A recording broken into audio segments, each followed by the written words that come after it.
Kamara driving. It's a coach. From a city that's played host to 10 Super Bowls, here's a look inside the Mercedes-Benz Superdome in New Orleans. Today, we've got a good Week 5 matchup in store here between the Tampa Bay Buccaneers and the New Orleans Saints.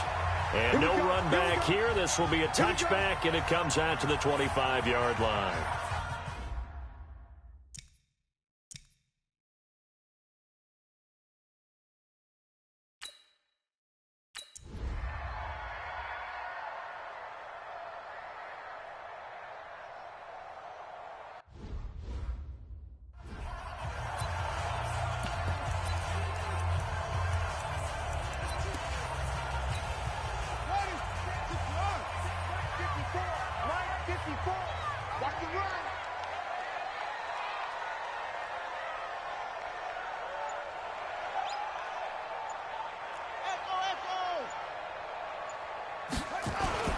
First down, Bridgewater. He gets this one complete to Traquan Smith. And he'll be just shy of the 20 at the 19 as he goes out of bounds. Facing a 2nd and 2 after that last catch, good for 8 yards. Here's Bridgewater. He's got Smith here.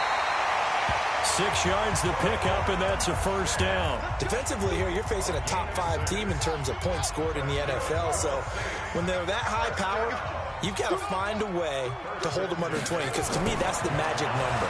20 points scored, you give yourself your best chance to win. So if they're up around 24, 28, 30, they could be in some trouble. And I think so, because then you turn it into a shootout, and that means your offense has to keep pace. A 2nd down throw for Bridgewater.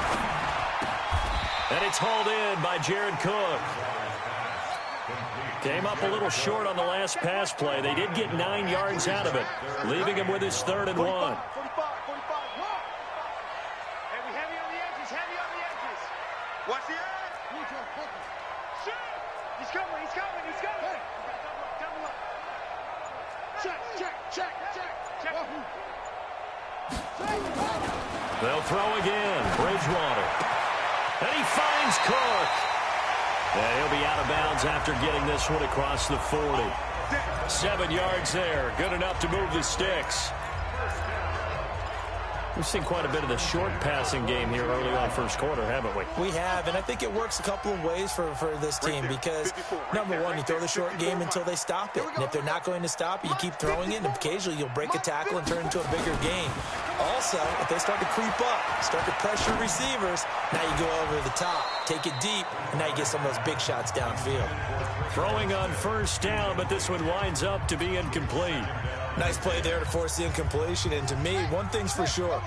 When you're the underdogs and you're playing on the road, you absolutely have to get takeaways. You've got to get the ball from them. Yeah, win that turnover battle, going to be key. They didn't get one there, but you get the feeling they keep making plays like that, they might just get a few. Yeah, once you get one, defensive teams think they come in bunches. Now they'll try to convert on 3rd and 6 after the 4-yard completion. Now the throw on 3rd down, knocked away and incomplete. Now the offense going to use the first of their timeouts. They'll have 2 remaining as we step aside here in this first quarter.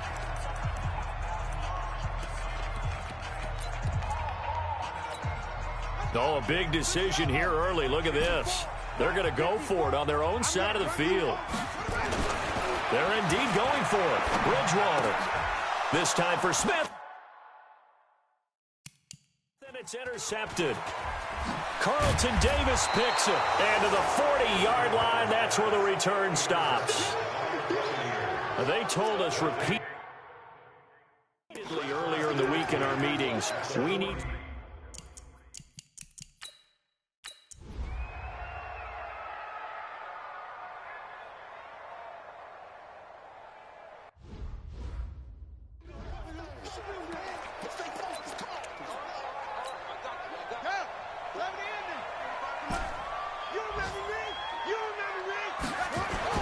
They go back to the air here after the INT on the last drive.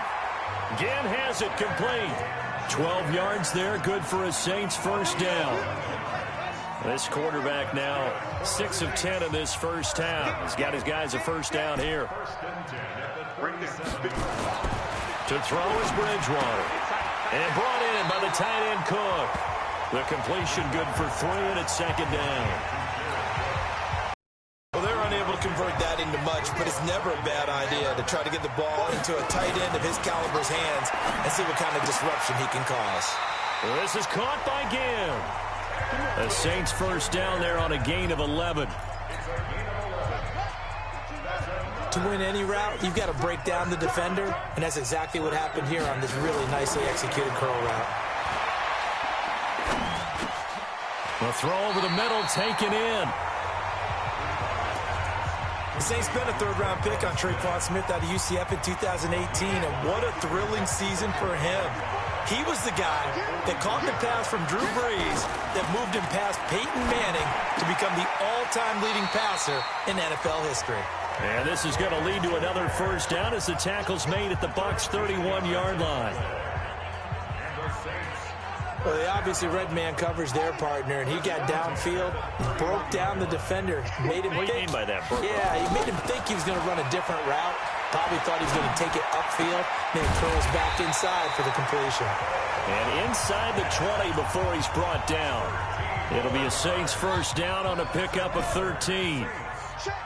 This quarterback now 11 of 15 through the air. Here's first and 10. And this is Cook with a grab. They'll get 13 yards for the second play in a row. They gave up the completion there, but this is what zone defenses count on. Catching the ball and not much run after the catch. 2 minutes on the clock, second quarter, 7-0 ball game. And we'll remind you that coming up at halftime, we'll join Jonathan Coachman and the gang in Orlando. Coach will have stats and scores from the early games going on here around the NFL. Out of the backfield, that's complete to Kamara. No gain on the dump off. It's second down. The Saints in the hurry up here. Clock continuing to roll. To throw again on second down. Bridgewater. Looking end zone, but it's incomplete. Jared Cook, the tight end, was the target.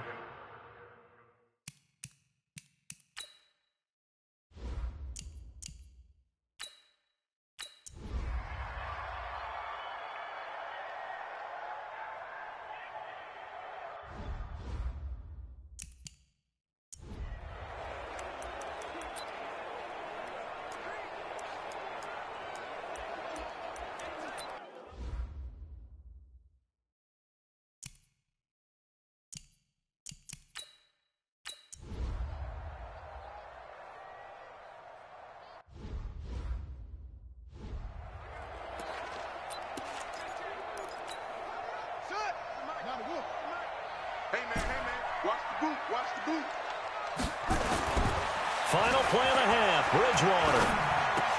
That'll be complete to Cook. And he's going to get a good gain of 9 here up to the 34. Well, that came a little abruptly here. Still working on my apple up in the booth. Hang on here, let me spit this out. And we can get to the third quarter now. This will be taken in at the 1.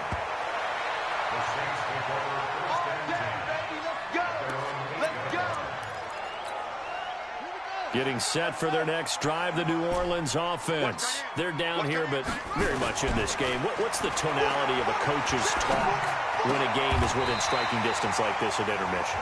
Typically, what they're doing is emphasizing the things that went well in the first half and wanting more of that.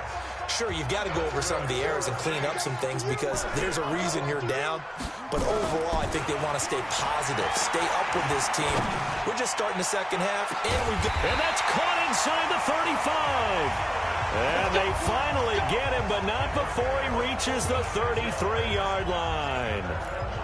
Well, make that now 2 completions for him on this drive, and these aren't ordinary completions. They're big ones. Yeah, these are the types that make a secondary talk to each other and not in a good way. Oftentimes pointing fingers. Hey, who's got him? Someone cover it. That type of indecision can open up to even more big plays. But now a throw on first down there, but it's incomplete. Second and 10 from the 33-yard line. Bridgewater again. And his throw is incomplete. So back-to-back incompletions. Third down here in 10, but you're still in field goal range. And that's the thing to keep in mind. They're in field goal range. So now you don't take any unnecessary risks, but you try and find a way to get back to what you were doing earlier in the drive in order to finish this one off. Take four, take four. On third down, Bridgewater. And complete right side to Cook. And he'll go down here right around the 23-yard line. They do get 9, but it leads to fourth down. So much about offense is what you call hidden yardage. You know, you throw the ball to someone, they catch it, and then they can make a big play. You know, they create a play, run after catch. They did a really nice job there of limiting that and keeping him from a first down. Yeah, stopped him in his tracks.